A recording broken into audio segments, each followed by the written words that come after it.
네, 오늘은 8월 30일입니다. 수요일입니다. 새벽 예배에 나오신 우리 성도님들 환영합니다. 오늘 저녁에 교회에서 수요 예배가 있습니다. 7시 반까지 교회에 나오시기 바랍니다. 말씀 나누기 전에 공동기도 제목으로 기도하는 시간 갖도록 하겠습니다. 홍석화 집사의 암을 치료해 주십시오. 배욱준 집사의 뇌졸중을 치료해 주십시오. 언어가 회복되고 오른쪽 팔다리에 힘이 생겨나도록 해 주십시오. 곽한나 집사를 치료해 주십시오. 권하자 집사가 다시 걷도록 해 주십시오. 이승학 성도의 뇌종양 치료가 잘 되게 해 주십시오. 권현민 형제를 치료해 주십시오. 김에브라임 형제가 신장 이식을 속히 받도록 해 주십시오. 김시희 집사가 걷도록 해 주십시오. 김수진 집사가 재발하지 않고 치유되게 해 주십시오. 황순희 집사가 걷도록 해 주십시오. 예수님의 이름으로 기도합니다. 아멘. 아멘. 오늘 본문의 말씀은 사도행전 28장 11절에서 22절입니다. 누구나 위로가 필요하다라는 주제로 하나님 말씀을 함께 나누시겠습니다. 사람은 위로가 필요하죠. 아무리 영적으로 단단하고 또 거장이라 하더라도 사람의 위로가 꼭 필요한 것입니다. 오늘 본문에 보시면 사도 바울이 로마로 마지막으로 여행하는 그 일이 오늘 본문에 기록되어져 있습니다. 아마도 AD 62년쯤에 61년 혹은 62년에 사도 바울이 로마에 갔다고 되어 있습니다. 11절부터 13절까지 말씀해 보시면 사도 바울이 어떤 지역을 거쳐서 어떤 배를 타고 이제 로마에 도착을 했다 하는 말이 기록되어져 있습니다. 아마 굉장히 긴 여정이었을 것입니다. 어제 우리 지난주에 본 것처럼 사도 바울이 막 태풍도 만나고 굉장히 겨울에 지금 여행을 하는데 얼마나 힘들고 어려웠겠습니까? 그것도 자유인이 아니라 죄수의 신분으로 가고 있기 때문에 굉장히 힘들고 어려운 그런 시기를 거쳐서 드디어 이제 로마에 도착하게 되는 것입니다. 근데 오늘 본문에 보시면 15절에 보시면요, 사도 바울이 그렇게 로마에 도착을 했더니 로마에 있는 형제들이 아마 디아스포라 되어진 그 사람들에 의해서 로마의 교회가 생겨나고, 그리고 그 로마에 있는 사람들이 사도 바울에게 찾아옵니다. 사도 바울이 로마서를 쓰고 또 로마에 관심을 갖고 내가 가기를 원한다고 말하고 또 이렇게 자기의 제자들을 보내기도 하고 하면서 로마의 교인들과는 직접 만나진 않았지만 굉장히 가까운 그런 관계였던 것 같습니다. 그래서 15절에 보시면 로마의 형제들이 사도 바울이 온다는 소식을 듣고 앞비오 광장과 트레이스 타베르네까지 마중을 나옵니다. 멀리까지 마중을 나옵니다. 마중을 나와서 사도 바울을 이제 영접을 합니다. 자, 그랬더니 15절 하반절에 보시면 사도 바울이 그들을 보고 하나님께 감사하고 담대한 마음을 얻었다고 되어 있습니다. 마음의 위로를 받았다는 것이죠. 여러분, 사도 바울이 얼마나 담대한 사람입니까?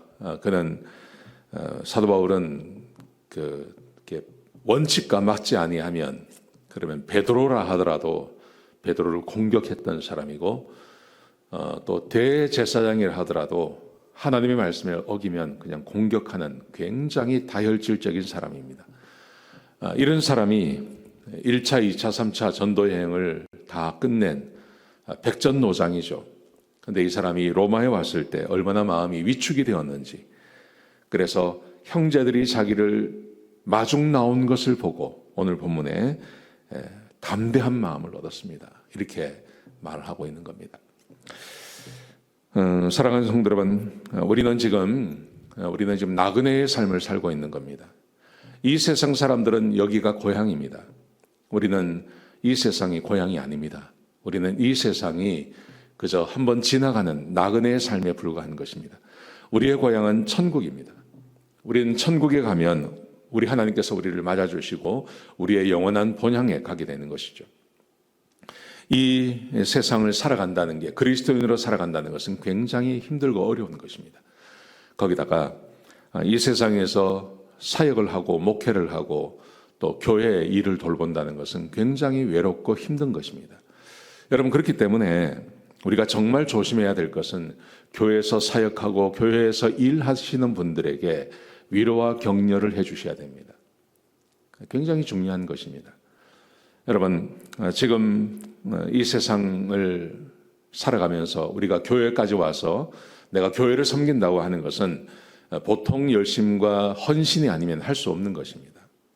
그래서 우리 각 집사님들이 또 교회학교 교사 또 이런 분들이 목자님들이 또 안수 집사님들이 교회를 섬기고 있습니다. 그런데 그 섬기는 것에 대해서 감사하는 마음을 가지셔야 됩니다. 위로해 주셔야 됩니다. 격려해 주셔야 됩니다. 좀 부족한 것이 보여도 그것을 지적하고 이야기하는 것은 좋지 않다고 생각합니다.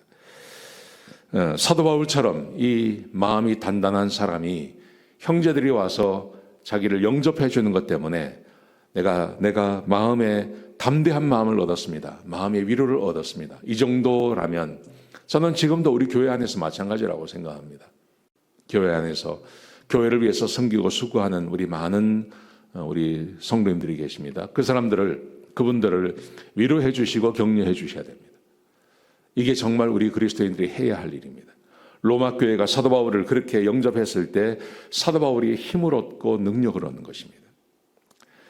자, 우리 교회 안에서 무엇을 해야 될지에 대해서 함께 나누었습니다. 자, 그리고 그 다음 말씀해 보시면 16절에 보시면 로마가 하나님께서 해주신 위로가 있습니다. 어떤 거냐 하면 사도 바울을 지키게 하는데 한 명의 군인이 따로 있게 해 주었습니다. 사도 바울이 감옥에 들어간 것이 아니라 감옥에 들어가기 전에 따로 집을 얻게 하고 거기에 한 명의 군인을 배치해 주고 사도 바울이 자유롭게 사람들을 만날 수 있도록 해 주었다고 되어 있습니다. 저는 이것이 하나님의 위로라고 생각합니다.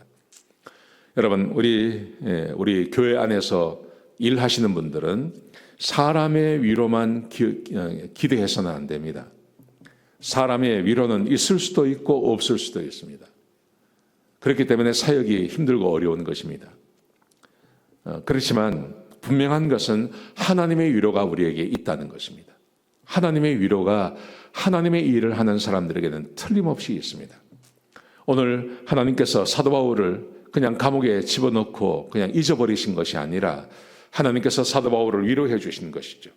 그래서 밖에 집을 얻게 해주고 사도 바울이 그렇게 기대했던 로마의 사역을 할 수 있도록 그 길을 열어주시는 것입니다. 이게 하나님의 위로라고 저는 믿습니다. 우리 교회 안에서 교회를 섬기고 하시는 분들은요, 하나님의 위로를 기대하셔야 됩니다. 사람의 위로만 기대해서는 안 됩니다. 그러면 그 사역을 오래 하지 못합니다. 그런데 하나님의 위로가 있습니다. 하나님의 위로하심이 반드시 있습니다.